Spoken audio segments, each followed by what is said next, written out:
I am your friend, Dr. Charles Apoki. I'm still teaching from this book,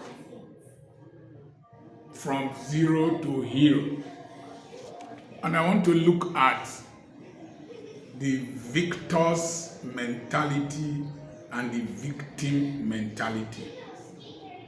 I want to use David as a character study. David had so much faith in God and God's ability.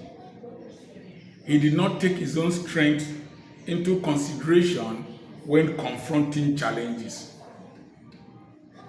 It was the grace of God, the power of God, the almighty God, omnipotent God, that was the source of his inspiration. If not, why would a young man run after a lion and run after a bear when they came to attack his flock? He ran towards them. He should have run away from them. This is what separates victims from victors. Victors run towards their challenges, confront them, and breaks them down small bit by bit and starts attacking them one portion at a time. That's the difference between failures and successes.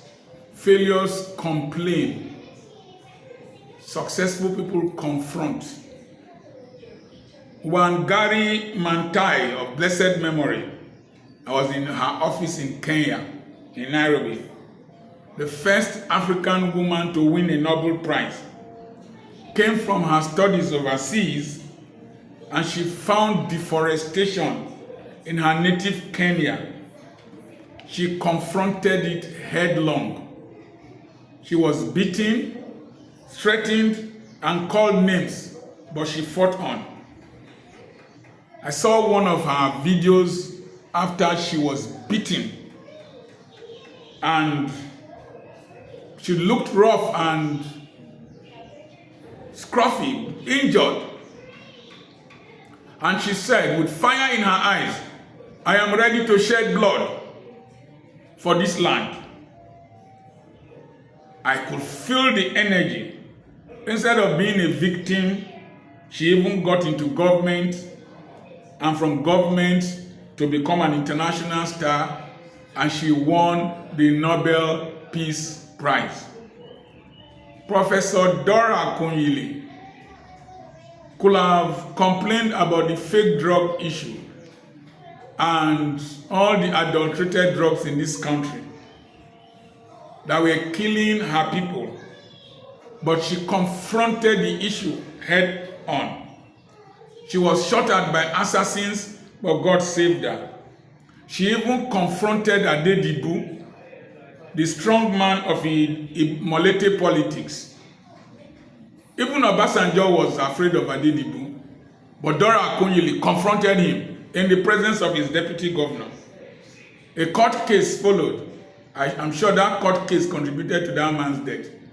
Dora Akunyili was not afraid.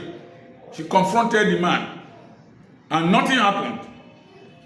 Victims run away from challenges, while victors face their challenges and their challengers. Somebody said, his name is Dr. M. Scott. Dr. M. Scott Peek. Peek is P-E-E-K. Problems don't go away. They must be walked through, or else they remain forever a barrier to the growth and development of the spirit. Confront problems. Walk through them. Don't only pray, confront them. And Dr. Robert H. Schuller said, nobody is free from problems. A problem-free life is an illusion, a mirage in the desert. It is a dangerously deceptive perception which can mislead, blind, and distract. This is a very powerful statement from Robert Schuller, a clergyman. Today, many of our messages are dangerously deceptive, misleading, and they distract people. Life's battles are never over. One storm leads to another. The hurricane season goes away, but it might come again. So, learn to accept the fact that you are supposed to confront your problems, fight your problems. Most people just get discouraged, become docile because of one problem or the other. No! I've had several challenges, as you must have known. But there are times some things happen and you can't do anything about them. Fred Smith wrote, if you can't do something about a problem, then it's not your problem. It's a fact of life. I'm a black man. I'm a Nigerian. There's nothing I can do about it. When I present my passport in an embassy, the tendency is to want to resist giving me visa.